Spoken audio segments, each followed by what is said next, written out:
negócio complicado. Toda hora tem. Se a gente, acho que esse podcast pode ser repetido toda semana, que acho que vai estar. Vai ter pauta. Vai ter pauta, porque sempre alguma coisa do governo acaba sendo hackeada. Mas vamos lá.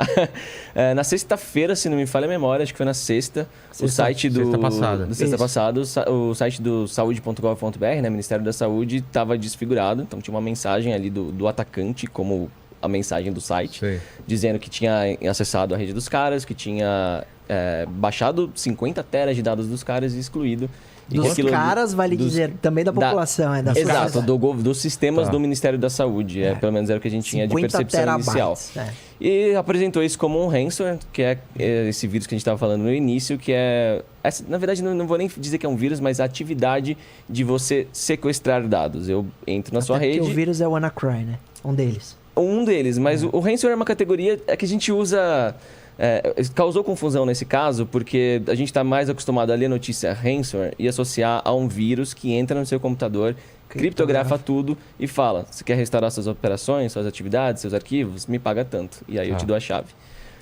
Só que nesse caso, logo de cara a Polícia Federal falou que não tinha essa infecção por vírus e tudo mais. Mas o que não deixa de poder existir a atividade similar à do ransomware, do vírus, que é o cara entrou na rede, baixou os dados, excluiu os dados e cobra. Quer de volta? Eu faço upload, mas me paga. Então, pelo visto, foi o que aconteceu por lá. É muito difícil seguir entendendo o que acontece em invasões do governo, porque as declarações é um puzzle game. Assim. Isso é interessante. Vem o ministro e fala um negócio, fala o quê? Aí vem a polícia e fala... Eles estão mentindo? Não. O CEO, você vai ter que tirar esse produto do ar. Eles tinham vários outros produtos, mas esse você vai ter que tirar do ar e tal, senão eu vou começar a vazar suas coisas. Começou a vazar e-mail do CEO, começou a vazar arquivos de sistema do produto deles. O cara não recuou, o cara vazou. Os hackers vazaram a base de dados inteira do site. E nessa base de dados tinha todo mundo que já se cadastrou ali. E o que é pior, eles tinham um business model bizarro de que se você foi lá, se cadastrou, conheceu alguém, fez o que fez, você ia querer tirar seus rastros. Então eles cobravam para você poder excluir seu perfil. Então algumas pessoas iam lá e pagavam ali uma quantia para poder garantir que o perfil dele estava fora. Só que esses perfis continuavam constando na base de dados que foi vazada. Então começaram, tinha programa de rádio na gringa que quando tinha essas bases de dados na mão, as pessoas ficavam, os ouvintes ligavam, consulta se meu marido tá aí, consulta o e-mail de fulano, nesse nível. E aí subiram sites que já era para você pesquisar se fulano, ciclano tinha, você colocava o nome ou e-mail e aparecia se estava na base. Começaram a ver quais e-mails.gov estavam lá e fazer matéria em cima disso. Político. E cara, teve, se não me engano, 3 ou 4 casos de suicídio ligados a esse vazamento de pessoas que sabiam que os seus parceiros eventualmente iam ficar sabendo e não iam saber lidar com isso. Cara. Privacidade, cara. Você vê? É um pilar importantíssimo. É que com esses exemplos, as pessoas vão começando a entender. Falar, puxa, realmente eu não gostaria que vazasse a público quanto eu tenho guardadinho no banco com muito custo. Eu não gostaria que vazasse os remédios que eu uso. Muita gente tem doença e não conta pra ninguém e tal. Então, você vai começando a ver os exemplos... Aquela micose do Lane lá. Exato. Não quer que vaze, né? Uma micosezinha. Não senão queima um filme. Que ele faltava... Você é louco de colocar isso em casa? Pô, primeiro que antes de hacker, antes de ser da área de segurança, eu amo tecnologia. Eu não vou parar de evoluir e de consumir novidades tecnológicas por um medo de que possa ter algum problema. Mas é claro que a gente tem uma cautela adicional por a gente entender o que pode ter de risco ali. Então eu tenho um roteador separado para essas coisas. Tem esse risco mesmo, então. Quanto mais conectado, mais risco. A gente sempre fala que a gente chama de superfície de ataque, né? Então... quanto mais conectado... por exemplo, eu falo que é mais fácil invadir uma empresa do que um usuário convencional. Por quê? Porque a empresa tem sites, tem servidores de e-mail, tem um monte de funcionários conectados. Então tem uma superfície de ataque, que é como a gente... o termo que a gente usa para isso, né? Basicamente, quanto mais coisas conectadas, quanto mais funcionalidades, mais chance de alguma delas ter alguma vulnerabilidade. Então, sim, quando você coloca esses dispositivos smarts, você está aumentando a sua superfície de ataque, você está aumentando a chance de algum deles ter algum erro ali. Mas se você for viver nessa paranoia de tipo, então, cara, puxa tudo da tomada aí, vamos ver no escuro que é mais seguro, né? O preço é caro. Porque imagina assim, todos esses sistemas vão coletar dados. Certo. Esse dado, né, que seja uma imagem, que seja o que você fala, que seja a sua histórico de navegação, seja o que for, ou vai ser coletado pela empresa, que deve estar no termo de uso, a gente vai falar de Lei Geral de Proteção de Dados, ou ele tem vulnerabilidades para possíveis invasões, e aí o criminoso vai acessar essa informação. De alguém e como é que isso fica. E o que é pior é pensar nisso aplicado em bullying também. Imagina numa escola que tem alguém sofrendo bullying, os caras começam a criar peças ali. Você imagina, o vazamento de nudes hoje é um índice muito alto de suicídio, depressão, adolescente, né? Então ele sofre lá um vazamento de nudes, ou ele tem uma relação com 15 anos. Aí ele filma uma atividade sexual com a namorada, e aí separa e um dos dois vazam a foto.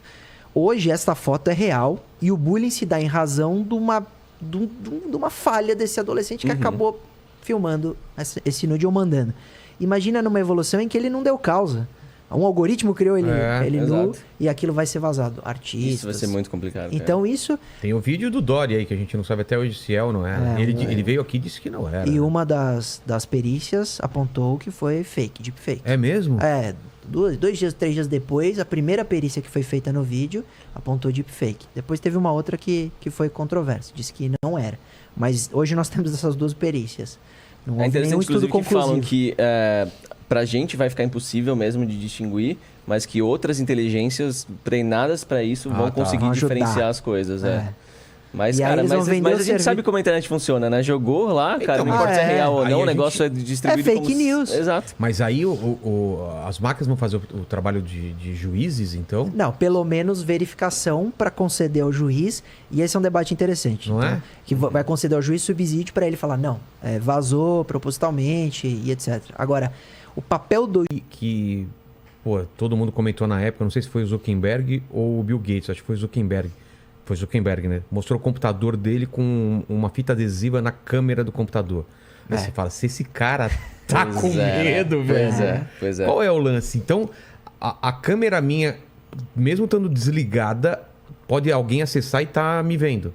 Se o cara ganhou acesso na sua máquina, né? Se ele te infectou de alguma forma, às vezes você nem percebeu isso, foi usando um site, baixando algo piratão ou dando um clique ali. Pode ser uma infinidade de formas. Mas basicamente, se ele ganhou acesso à sua máquina, ele pode sim ter um software ali que vai acessar a sua imagem, vai gravar e vai enviar para onde ele bem entender. Meu primeiro vídeo, inclusive, no YouTube foi sobre isso, em 2017. Até hoje, meu vídeo com mais visualizações. E o objetivo é justamente bater nessa tecla, porque muita gente acha que, não, eu tenho uma webcam que se a imagem dela for ligada por um software, o LED dela vai acender. Muita gente acha isso. Porque de fábrica ela funciona assim. O comportamento padrão é esse, só que a gigantesca maioria dos modelos de webcam, existe uma opção por software para desligar esse LED. Então o hacker pode invadir você e configurar a sua câmera para ela não ligar o LED e começar a te assistir em seguida. Então você nem tem como dizer, né? Essa história de que o LED está desligado, eu tô seguro. Você vê jogador então vazando uns vídeos dos caras tocando uma e tal. Tem um filme que retrata exatamente isso, foi muito legal, chama Casal Improvável. A moça, ela sai para candidato a presidente dos Estados Unidos e ela tá namorando um jornalista, que é maluco, totalmente diferente dela. E ele tá exatamente nesse momento e ele é flagrado por um hacker. E o hacker vaza para ter uma interferência nas eleições.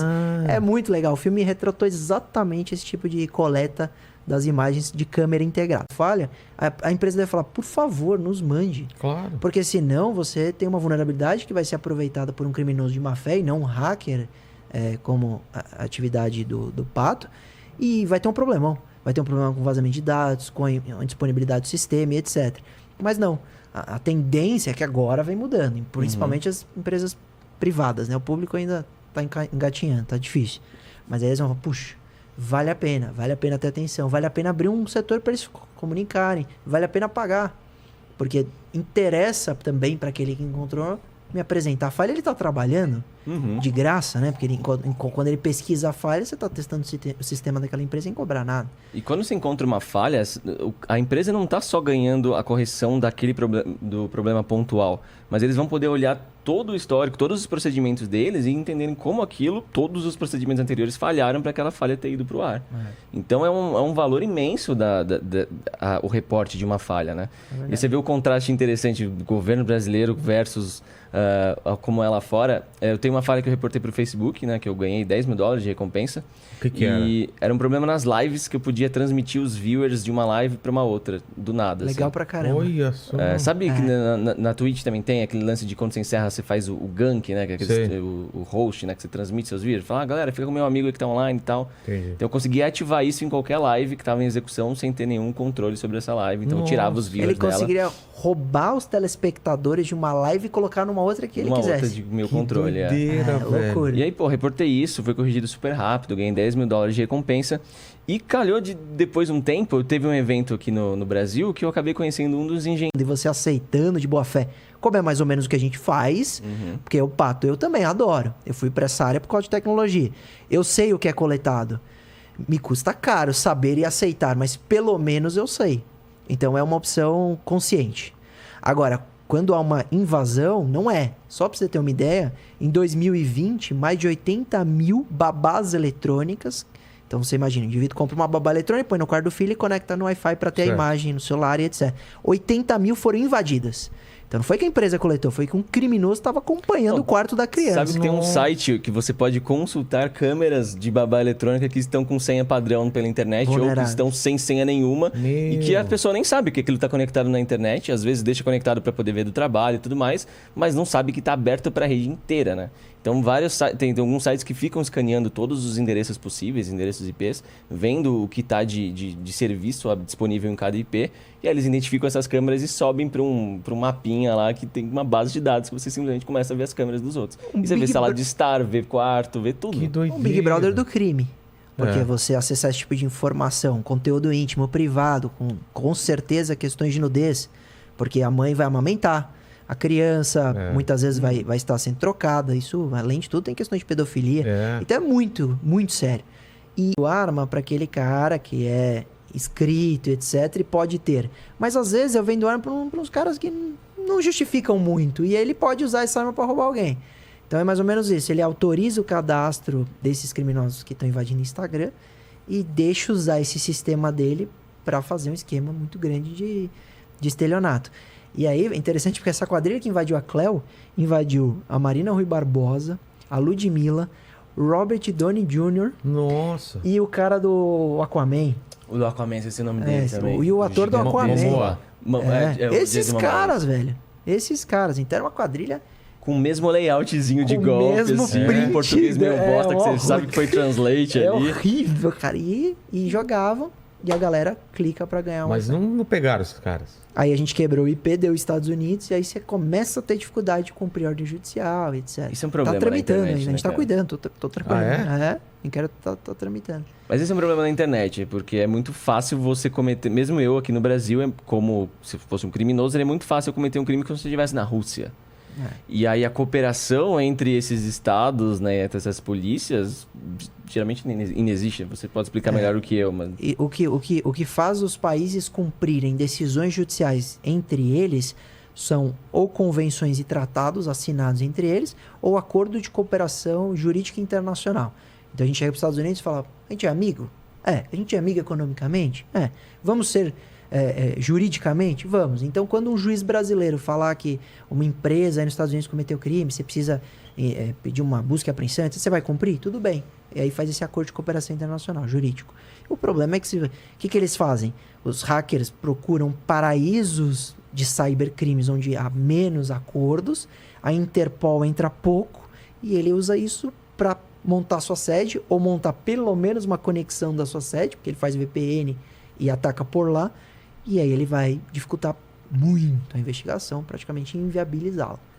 Então, O cara que tem conhecimento técnico de fato e que utiliza dessas dor, você pode começar a digitar, certo? Você conectou o teclado, você começa a digitar. Se você quisesse hackear um computador que está ali solto, conectado, que está ligado e você tem acesso físico a ele, você também digitaria algo nele. Né? Você ia ali...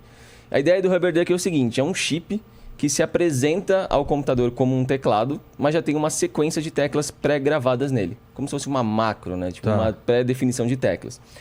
E quando eu fazia consultoria e mostrava para as empresas como elas podiam ser hackeadas, eu geralmente pegava um patinho desses aqui, fazia um furinho, deixava o chip do Rubber Duck aí dentro. Até procurei se eu tinha algum chip sobrando lá, infelizmente não tinha. Em breve volto com um equipado para você, mas eram uns patinhos nessa pegada. Você introduzia pela orifício, cloaca, eu criava um orifício anal nele para colocar um USB, deixava um chipzinho e um extensorzinho USB. Tá. Então você via aquele USB e fala, é um brinquedinho, provavelmente essa porra vai acender ou vai fazer qualquer coisa do tipo, e pluga no computador. No que você pluga, ele começa a digitar a série de teclas que eu gravei nele e que vai já levar o seu computador a ser infectado e vai garantir um acesso remoto. Então é muito assim pra gente falar, cara, às vezes a gente tá plugando qualquer coisa no computador achando que é um patinho ou um ventiladorzinho e pode ter uma função ali que vai simular um teclado ou um mouse e vai fazer a combinação de teclas que eu queria para te infectar direto. Ou roubar alguma coisa, né? Ou roubar, tem um ou acesso enviar remoto. arquivos para mim remoto e tudo mais. Que doideira, cara. Ou seja, o patinho não é... Como os algoritmos de inteligência artificial, como eles são treinados com base em dados humanos, muitos deles, eles estão importando os nossos erros, os nossos preconceitos, nossas visões erradas de mundo. Cara. O algoritmo então, aprende vezes, a cometer crime. Aprende a cometer crime, às vezes... É claro, que é feito na nossa base moral, né? Ou do programador, cara. E se você for ver quem são os caras que estão programando, são os homens brancos e tudo mais. Então você tem essa visão distorcida integrada numa máquina que toma decisões. E outra, de quem vai tomar empréstimo de banco, a máquina que Exato. decide. Não tinha um papo do quem Twitter? vai ser empregado ou demitido. Exato. Não tinha um papo do Twitter que você colocasse duas fotos... Racista. Racista, né? Isso. Não sei se foi provado que era. Foi. Ele escolhia a foto pra mostrar. Você colocasse 3 fotos. Quando você posta uma foto, o Twitter ele dá um zoom, ele dá um destaque. A foto não é na íntegra, quando ela é maior do que o quadradinho do Twitter. E o Twitter se desculpou oficialmente, dizendo que ia alterar o seu algoritmo, porque esse destaque priorizava uma pessoa branca se estivesse ao lado de uma pessoa negra. Então eles assumiram e falaram, a gente vai arrumar. Mas o algoritmo, de alguma forma, que a gente não sabe explicar, porque ele tem... Eu duvido até que alguém programou para não mostrar. É a base de treinamento. É a base de dados deles. Acabou. Não, e tem machine learning, né? Ele aprende sozinho. De alguma e por forma alguma razão, ele se tornou racista. Teve essa linha de evolução dentro da inteligência artificial que seguiu essa linha e virou um padrão. E aí eles tiveram que arrumar. O problema é que você retroagir a inteligência do algoritmo é ruim para a empresa. Tem que fazer de novo. Até porque o negócio vai evoluindo tanto que o cara fala, putz, o que eu faço agora? Ele não entende, de aprimoramento. Vai ficar uma coisa absurda. Se deixar, vai indo, cara. Eles vão vão pôr chip na gente, daqui a pouco controlar. Sim, vai ser um negócio de você acordar e ter a sua, o seu cardápio já pronto. Exato. De chegar, sei lá. Imagina pra casar. Como assim? Vai vir pronta a sua mulher. Mas porque eles vão fazer... tem um filme. Black Mirror, cara. Não, tem Black Mirror, mas você lembra do Black Mirror? Lembro. Como que era o episódio? Cara, era tipo o Tinder perfeito que o algoritmo ele já dava ficava match. fazendo teste. Isso, até ele não só fazia teste pra ver qual é ideal. Ele fazia uma... Como chama?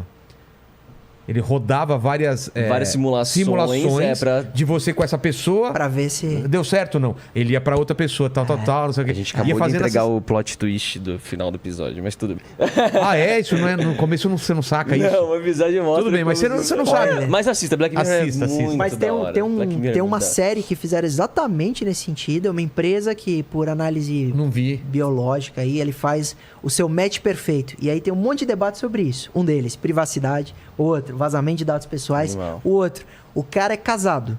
Então tem o cara e uma mulher, são casados. Eles não fizeram o teste. Aí ela faz e descobre que o match perfeito dela tá numa cidade próxima. Aí ela fica na dúvida, será que eu tenho que conhecer? Porque assim, a gente casa. O Pato é casado, sou noivo, você é casado também. Sou. Tem filho, né? Tudo. Sou, e meu é o match perfeito, cara. Então, mas isso é o match perfeito nas informações que você tem. E se o algoritmo pensar assim, Vilela, tem uma mulher que era ideal, mais ideal, assim, perfeita, a mulher da sua vida, e ela tá aqui em Sorocaba. E eu tenho essa informação. Exato, e você recebe essa informação do algoritmo. Fala, você gostaria de conhecê-la? Eu sei que você vai responder que não, né? Afinal, um beijo, patroa aí. Cara, com certeza não. Eu ia jogar fora isso, que ia botar fogo nisso, e ia dormir todas as noites tranquilamente. Exato, mas olha quanta coisa tem. Mas a gente fica tranquilo porque a gente não imagina que essa base de dados é perfeita. Se a gente tivesse certeza que era perfeita, com certeza ia bater na sua cabeça. Mais. Acho que o mercado viu o potencial disso e investiu em mais medidas que tornassem isso cada vez mais possível, cada vez mais assertivo. Inteligência artificial que aprendesse isso de uma forma absurda, e né? sugasse da sua privacidade de absolutamente tudo que fosse E atenção, possível. né? Ele... Você já entrou na página de publicar um anúncio no Facebook? Já, claro. A quantidade de segmentação disponível é bizarra. É bizarra. E aí, então, a gente acabou indo longe demais nisso. Se você for ver a questão do Cambridge Analytica, né, das eleições do Trump, eles faziam campanhas perfeitas de pegar o psicológico de um grupo tal e conseguir colocar a mídia perfeita para impactar aquelas pessoas com base em toda a segmentação que estava disponível para eles e de estudos que eles tiveram com dados da internet. Então, aqui a gente começa a ver aquilo de, putz, a gente foi longe demais. Então, a gente vai precisar voltar. Mas como volta? Aí entra leis, aí entra um monte de questões, mas será que dá? A gente vai... Porque a pergunta, Vilela, é o seguinte... você não paga para usar rede social, Facebook. Ok. Só que eles invadem a sua vida. O quanto você pagaria por mês para não informar nada da sua privacidade? Quanto custa isso? Tem gente que vai falar, eu pagaria R$5 por mês, R$10 por mês, R$1 por mês. Mas nunca nenhum valor dado vai conseguir ser suficiente como pagamento com os nossos dados. É muito mais... interessante e mais valioso para a empresa. Vale dizer, essa balança está totalmente desequilibrada, porque os usuários estão sendo prejudicados e as empresas, Pato falou, não tinha lei. As empresas falaram, não tem limite, vamos para cima. Quanto mais a gente conhecer, melhor para o nosso negócio, melhor para essas empresas anunciantes e mais dinheiro a gente ganha. Você acha que o Facebook tem valor de mercado estipulado em 700 bilhões de dólares. Que? Sim, senhor. O Facebook tem valor estipulado de 700 bi de dólares, sem nunca ter cobrado R$1 de um usuário. Então tá totalmente desequilibrado. Aí a lei, a LGPD veio para equilibrar um pouco e a cultura muda, né?